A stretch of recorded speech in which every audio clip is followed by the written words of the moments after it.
Hi friends, అందరూ బాగున్నారా? ఇప్పుడు సమ్మర్ వచ్చేసింది కదండి. సమ్మర్లో అందరు ఇంట్లో ఏం చేయాలని ఆలోచిస్తుంటారు, పచ్చళ్ళు పెట్టుకోవాలని ఆలోచిస్తుంటారు కదండి. మేము కూడా అలాగే పచ్చడి పెట్టామండి. మామిడికాయ అల్లం వెల్లుల్లి పచ్చడి. మేము 10 మామిడికాయలు తీసుకున్నామండి. అవి బాగా కడుక్కొని శుభ్రంగా తుడుచుకొని తడి లేకుండా పెట్టుకోవాలండి. తడి ఉంటే మామిడికాయ పచ్చడి పాడైపోతుంది కదండి. పచ్చళ్ళు తడి లేకుండా శుభ్రంగా తుడుచుకొని అలా ముక్కలు కట్ చేసుకొని పెట్టుకున్నామండి. పెట్టుకొని తర్వాత ఒక స్టవ్ మీద కడాయి పెట్టుకొని ఆ కడాయిలో నేను ఒక బౌల్ తీసుకున్నానండి. ఒక బౌలు అంటే ఒక గిన్నె ప్రకారంగా చేసుకున్నాను పచ్చడిది.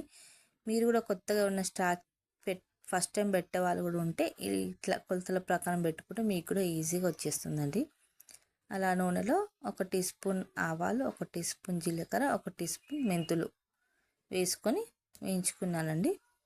వేయించుకున్న తర్వాత ఇది ఏం పచ్చడి అన్నాను? అల్లం వెల్లుల్లి పచ్చడి అన్నాను కదండి. అల్లం వెల్లుల్లి కూడా మిక్సీ పట్టుకొని పెట్టుకోవాలండి. అల్లం అదే కప్పుతో 1 కప్పు అల్లము, 1 కప్పు ఎల్లిపాయలు తీసుకోవాలండి. తీసుకొని మిక్సీ పట్టుకోవాలి. ఆ ముద్దను దాంట్లో వేసి ఆయిల్లో వేసి బాగా కలుపుతూ గోల్డెన్ కలర్ వచ్చే వరకు ఉంచుకోవాలండి. మాడకుండా చూసుకోవాలి, లేకుంటే స్మెల్ వస్తే పచ్చడి అంతా పాడైపోతుంది. అలా కలిపేటప్పుడు స్మెల్ వస్తుంది చూడండి, అసలు ఎంత బాగుంటుందో ఆ స్మెల్. ఇంతలో మళ్ళీ పక్కన మనం ఒక ఆవాలు 1 కప్పు ఆవాలు పొడి, మెంతు పొడి, జీలకర్ర పొడి రెడీ చేసుకొని పెట్టుకోవాలండి.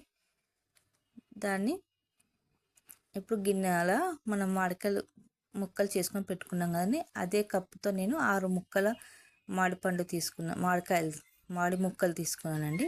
6 కప్పుల ముక్కలు అదే కప్పుతోటి 6 కప్పుల ముక్కలు అదే కప్పుతోటి 1 కప్పు ఉప్పు. ఇది గల్ల ఉప్పు అండి, దొడ్డుప్పుని మిక్సీ పట్టి తీసుకున్నాను. అదే కప్పుతోటి 1 గిన్నె కారం తీసుకోవాలండి.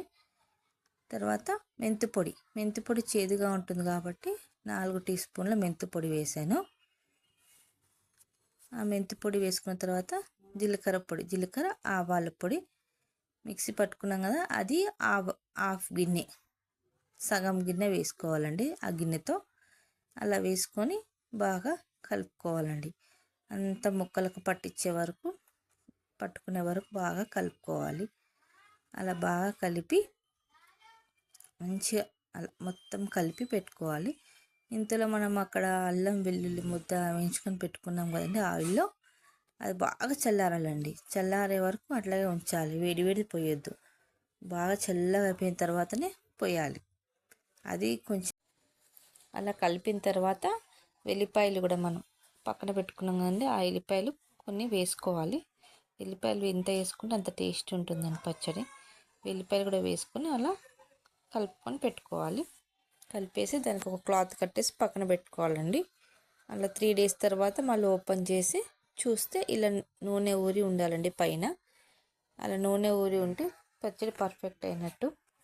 దాన్ని బాగా మళ్ళీ ఒకసారి కలిపేసి ఒక జాడీలో మనం స్టోర్ చేసి పెట్టుకోవాలండి. జాడీలోనన్నా లేకపోతే గ్లాస్ జార్లోనన్నా పెట్టుకోవాలి.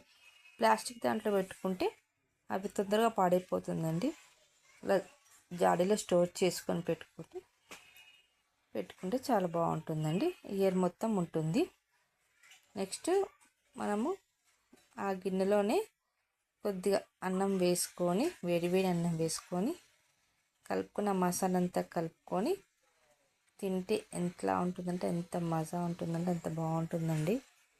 మాకు చిన్నగా ఉన్నప్పుడు మా మమ్మీ పెట్టేది కదండి ఇంట్లో. మా అమ్మ కూడా ఇలాగే మాకు కలిపి ముద్దలు చేసి పెట్టేదండి. చాలా బాగా అనిపించేది. నాకు చాలా ఇష్టం అండి ఇట్లా తినడం. ఇప్పుడు నేను కూడా మా పిల్లలకు పెట్టానండి. వాళ్ళు కూడా తిని చాలా బాగుందమ్మా అన్నారు. నాకు చాలా హ్యాపీగా అనిపించిందండి. ఈ పచ్చడి మీకు నచ్చిందని అనుకుంటున్నాను. నచ్చితే ఒక లైక్, సబ్స్క్రైబ్ చేయండి ఫ్రెండ్స్. ఆవకాయ అల్లం వెల్లుల్లి పచ్చడి అండి ఇది. ఓకేనా ఫ్రెండ్స్? ఇలాగే సపోర్ట్ చేస్తూ ఉండండి నన్ను. Bye friends.